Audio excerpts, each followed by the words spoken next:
నమస్కారం అండి. ఈరోజు మనం అందరికీ ఎంతో ఇష్టమైన నోరూరించే రొయ్యల మసాలా కర్రీని ఎలా చేయాలో చూపిస్తాను.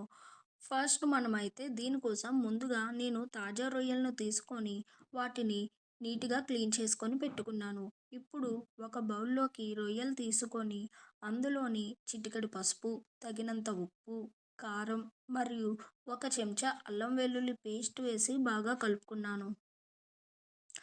ఇప్పుడు ఈ మసాలాలన్నీ రొయ్యలకి బాగా పట్టేలా కలిపి ఒక 15 నిమిషాల పాటు పక్కన పెట్టుకోవాలి. 15 నిమిషాల తరువాత స్టవ్ వెలిగించి ఒక పాన్ పెట్టుకొని అందులో కొంచెం ఆయిల్ వేసుకోవాలి. ఆయిల్ వేడయ్యాక మనం మ్యారినేట్ చేసి పెట్టుకున్న రొయ్యలను అందులో వేసి బాగా ఫ్రై చేసుకోవాలి.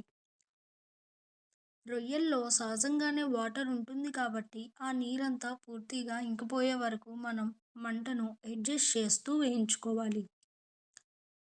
ఇప్పుడు రొయ్యలు కాస్త గట్టిపడి మంచి రంగు వచ్చే వరకు వేయించిన తర్వాత ఒక ప్లేట్లోకి తీసుకొని పక్కన పెట్టుకోవాలి. ఇలా చేయడం వల్ల రొయ్యలు సాఫ్ట్‌గా వస్తాయి. చూసారు కదండీ! చూడడానికి ఎంత కలర్‌ఫుల్‌గా ఉందో. ఇప్పుడు మనం అదే ప్యాన్‌లో మరికొంచెం ఆయిల్ యాడ్ చేసుకొని, ఆయిల్ వేడయ్యాక ఇందులోకి మనం గరం మసాలా దినుసులను వేసుకోవాలి. అవి చిటపటలాడాక సన్నంగా తరిగిన ఉల్లిపాయ ముక్కలు వేసి దోరగా వేయించుకోవాలి. ఉల్లిపాయలు రంగు మారుతున్నప్పుడే అందులో పచ్చిమిర్చి చీలికలను, ఫ్రెష్‌గా ఉన్న కరివేపాకును కూడా వేసి బాగా కలుపుకోవాలి. ఇప్పుడు ఇందులో మరొక స్పూన్ అల్లం వెల్లుల్లి పేస్ట్ వేసి ఆ పచ్చివాసన పోయే వరకు బాగా వేయించాలి. అల్లం వెల్లుల్లి పేస్ట్ వేగాక ఇందులో టమాటో ప్యూరీని కూడా వేసుకోవాలి. ఈ టమాటా ప్యూరీ వేయడం వల్ల గ్రేవీ చిక్కగా రుచిగా వస్తుంది.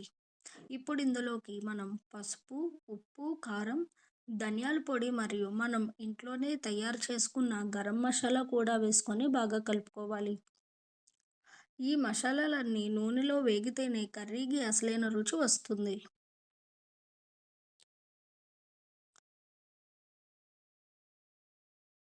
ఇప్పుడు ఇందులోకి మనం ముందుగా ఫ్రై చేసి పెట్టుకున్న రొయ్యలను కూడా వేసుకోవాలి.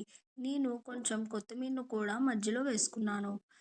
ఫ్రై చేసుకున్న రొయ్యల్ని వేసుకున్న తర్వాత బాగా కలుపుకోవాలి.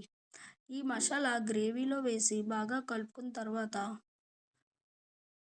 మసాలాలు రొయ్యల లోపల వరకు వెళ్తాయి. తర్వాత కొంచెం వాటర్ యాడ్ చేసుకోండి.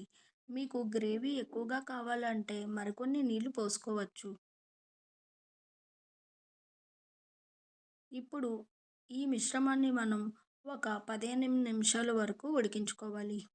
కర్రీ దగ్గర పడి ఆయిల్ పైకి తేలుతున్నప్పుడు ఫైనల్‌గా సన్నగా తరిగిన కొత్తిమీరను చల్లుకుంటూ వేడి వేడి రొయ్యల మసాలా కర్రీ అయితే మనకి రెడీ అయిపోయింది. ఇది అన్నంలోకి, చపాతీలోకి చాలా బావుంటది. Bye friends.